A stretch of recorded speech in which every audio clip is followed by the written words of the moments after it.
Hello YouTube, it is Toy Adventures here again with another video. Still sick,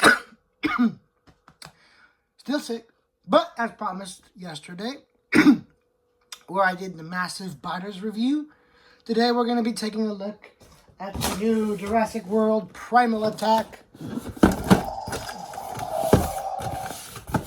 Sound Strike Wave.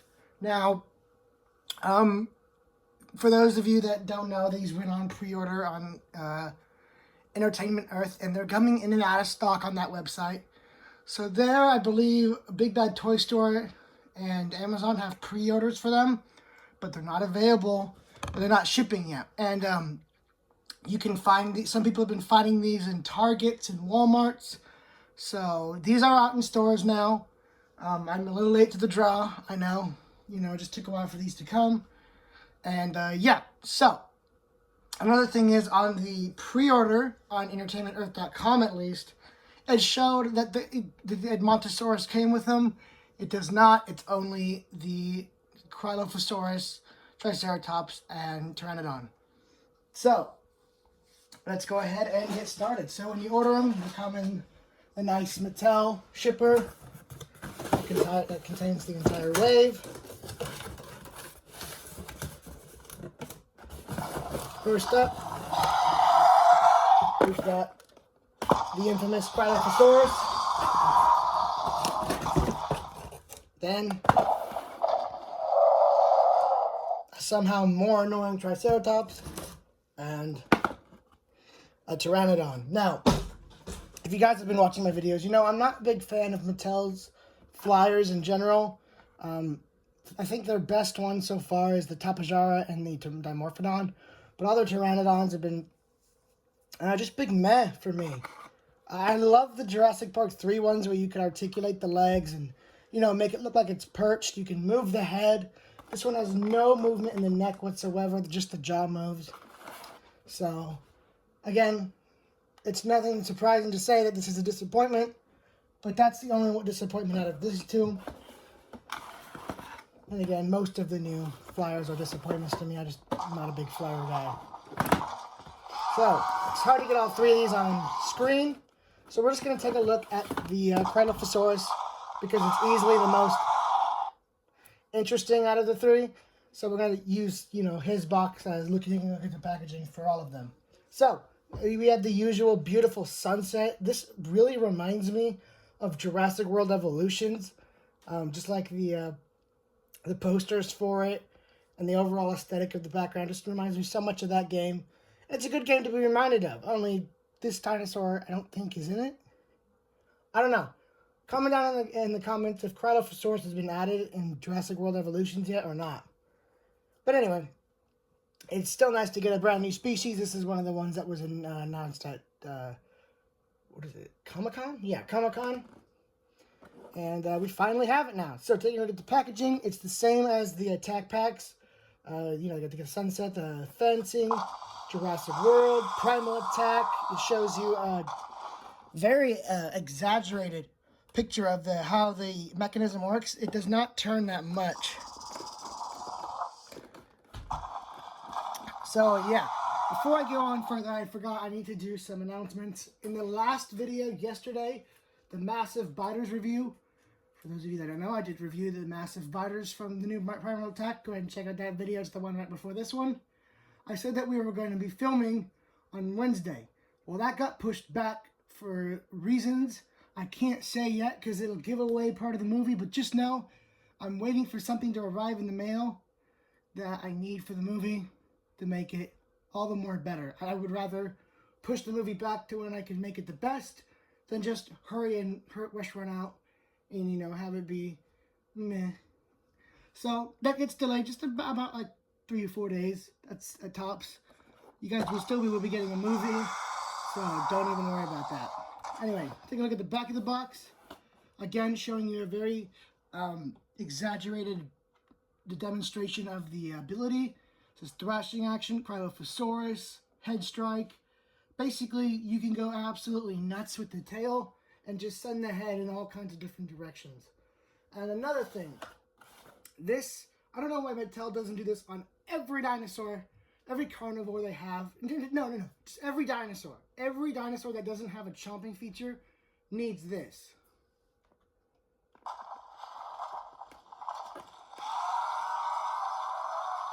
An articulated jaw. It is not rocket science. It is the bare bones of a toy for the creature to be able to open its mouth. That's usually the bare bones articulation that people give dinosaur toys, but it's missing from a lot of Mattel dinosaurs that are of this size, because usually when they're this size, Mattel will focus on giving it a action feature, or like the jaw. You have the jaw is stuck open, and you have to press a button to close it, and then once you let the button go, it opens. Or you have to use some kind of action feature to get the mouth closed. If you're going to give it an action feature, I said this in the Tarbosaurus review, if you're going to give it an action feature, make it start with the mouth closed, because it's so much easier to pry the mouth open than it is to, jam it shut for pictures or to display it or anything. And it just looks more natural for your dinosaur to be on the shelf with its mouth closed. Or you can just put, like, I don't know, a skittle in the side of its mouth to keep it open. It's so much easier to keep it open than to shut it. So, big ups to Mattel. Any dinosaur they give an articulated jaw to, I'm completely on board. So, I already like this guy. So, before I talk myself out of breath anymore, let's just take a quick look at these guys before we get them unpackaged. And I know I didn't include the foot scan for the last two, because I really don't pay attention to that anymore. But I know some of you guys do, and some of you guys want to see that, and I'm sorry I wasn't in the last video. So in this video, at the end of the video, I'll show this for all 5 of them. The Triceratops, Cryolophosaurus, Pteranodon, Tarbosaurus, and Sarcosuchus. But anyway, I need to catch my breath and get these guys open. So let's go ahead and do that. Okay, so here we got them all out of the box. The first thing I noticed when I got them out and was getting them out, is that these by far are going to be the most annoying dinosaurs in my collection. Just out of the fact that their sound effects are so easily triggered. It's like,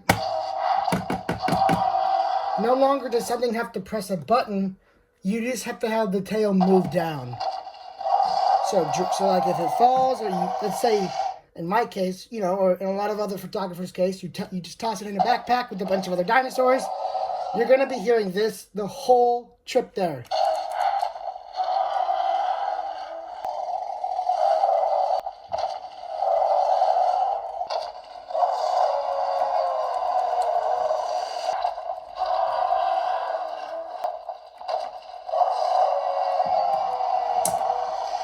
So I don't really need to explain any further why that is kind of annoying.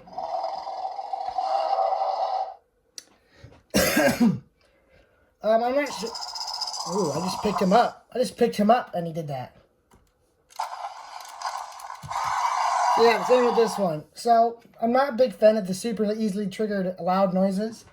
That seems like a nightmare for trying to throw these guys in the backpack. Especially for toys that don't have off buttons. If you're going to make it... If you're going to make it have sound effects, please never forget to put an off button on it. Never forget the off button. Otherwise, you're just going to constantly be... I don't know, I didn't need one. This one actually is the best one out of all of them, not triggering the sound effect wise, because it's still limited to buttons. So this one, you can definitely toss in a backpack, and it'll only be kind of annoying. Like the rest of the dinosaurs. But that's only if you're like throwing it in a backpack, or, putting it in a big pile to take somewhere. Otherwise, if it's just going to sit on your shelf, or you're playing with it, doesn't matter. It matters for my context, not necessarily yours. So, we got 3 new dinosaurs. Well, 1 new dinosaur and 2 new toys. We have the new Triceratops, which I believe is I don't know. It looks like it has the legs from the green Dual Attack, or the gray one, but it doesn't have like any of the buttons on top. So this might be the best one to repaint and strip out the sound effects. because it seems to be the most seamless, other than the tail. But come on, all of them have the seam at the tail. Still, I don't know why they pass up jaw articulation, but that's not a very big deal. It is kind of weird that they didn't paint the beak. Coming out of the other side, it's just like this gray, not really gray. I can't really put, it's like a grayish brown. I can't really put a color of my finger on the color. Up here, you got total diarrhea green going up on here on the top. I mean, I know it's a really unflattering color description, but that's the only thing I can think of. I'm not saying it doesn't look good. It's on a dinosaur, so it looks good. Any kind of green looks good on dinosaurs, but it's a very unflattering name. But yeah, that's definitely diarrhea green. Coming out of the bottom, it's like this reddish brown coming on the back, just this random splotch, and I've never seen anywhere else on the dinosaur. So, pretty basic Triceratops entry. I think I like the gray one more. It was certainly less annoying, but this one's still nice. And I'm always up for getting more herbivores. Always love to build the herd. So, this one, it gets a pass for me. Well, not a pass like I would pass it up. I mean, it passes. You guys know what I'm talking about.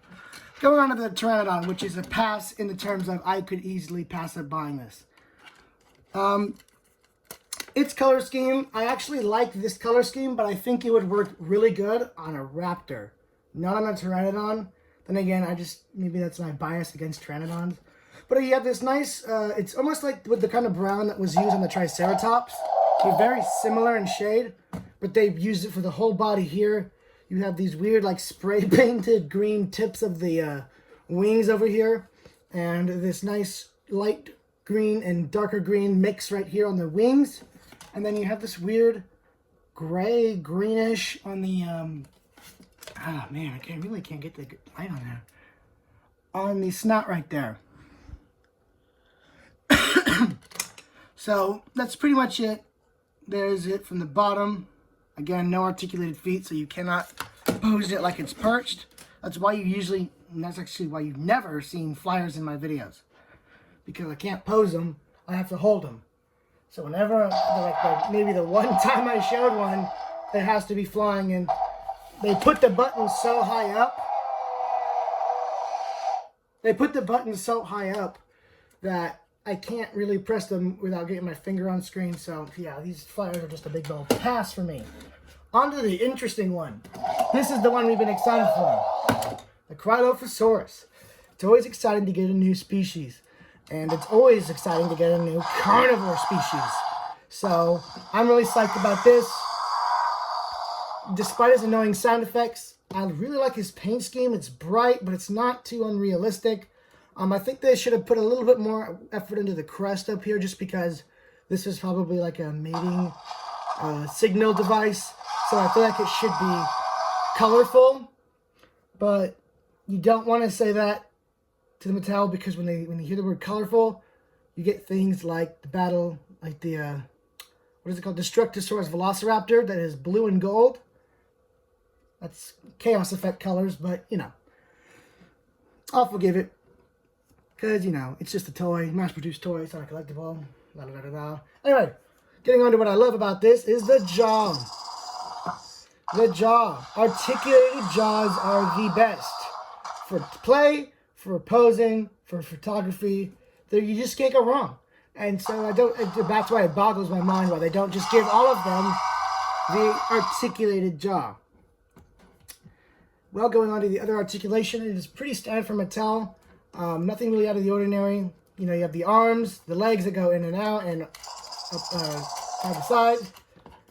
The tail obviously articulates, but it controls the whole action feature.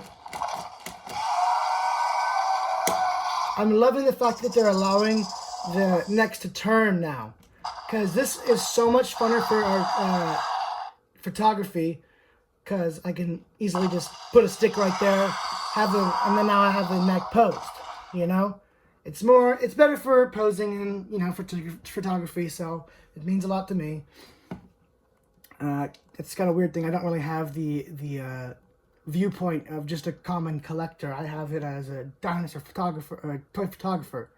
So, you kind of get that unique perspective. Coming over here, you have this really weird, like, I don't know why, this dude looks starving. He's got his whole rib cage exposed, showing right here. And here too. And then you have this weird wrinkled look on here on the thigh. Who knows, maybe this is an old Cryolophosaurus. So, getting on to its sound effects. I'm not sure how many it has, so we're just going to go through all of them. There's one. There's two. There's three. There's four.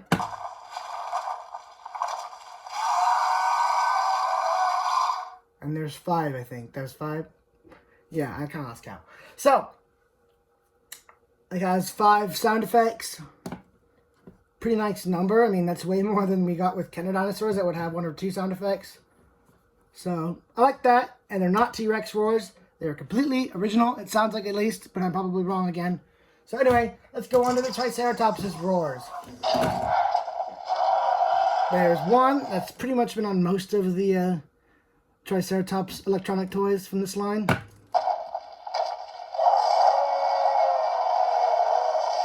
There's 2. There's 3. There's 4.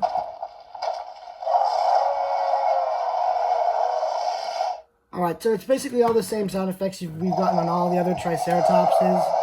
So this one's not really anything new. More of the same. I just noticed something. They painted this on here, but not the toes. Usually this would be sculpted on. Getting on to the Pteranodon. What are its sound effects? I don't know why, but that reminded me of a Godzilla monster. But I can't remember which Godzilla monster.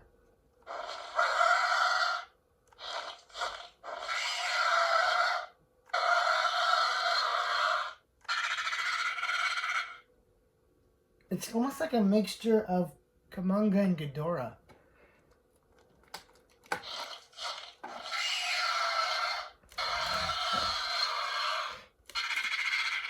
Oh, so the 2 sound effects, the 2 buttons activate the same sound effects.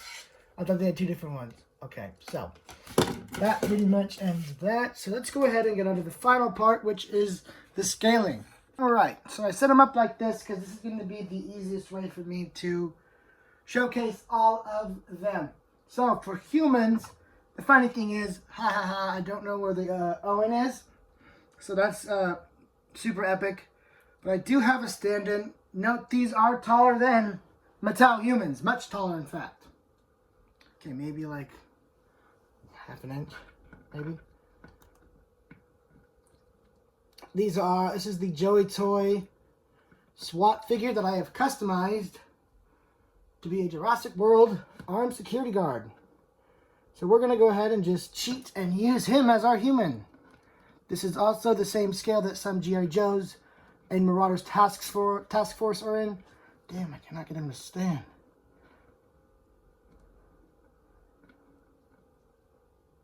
There. This is the same scale that Marauders Task Force are in, and the same scale of the humans that I use in my movies, which is Marauders Task Force and G.I. Joe and Joy Toy. So this is the scale that's relevant to my account. We're just going to use it for this video because I said so. Anyway, so there it is with a human.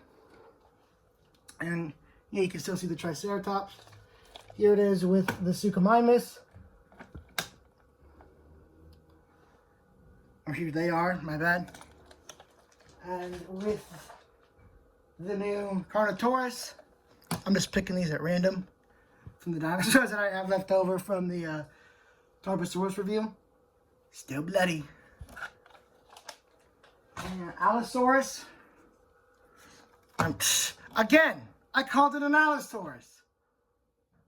Man, Mattel needs to make an Allosaurus that looks like this. Even I'm guilty of the sin. And the Tyrannosaurus. Crash and throw. So, that was it for this review. Guys, thank you so much for watching. Like I said, the movie is postponed about 3 to 4 days. But I'm really excited to get back into movie making. I have a lot of ideas, so this movie will hopefully be super good, and you guys will like it a lot. So I'm excited to get to work. I have to do some more editing and customizing for vehicles and humans for the movies. I like to make all new stuff for new movies. So I will see you guys later. This has been Toy Adventures signing out. Guys, welcome to 2020. Here's a new year on the channel. Let's hope we can grow and prosper even more than we did last year. Guys, thank you so much for being with us, for supporting us, and we will catch you later. Peace.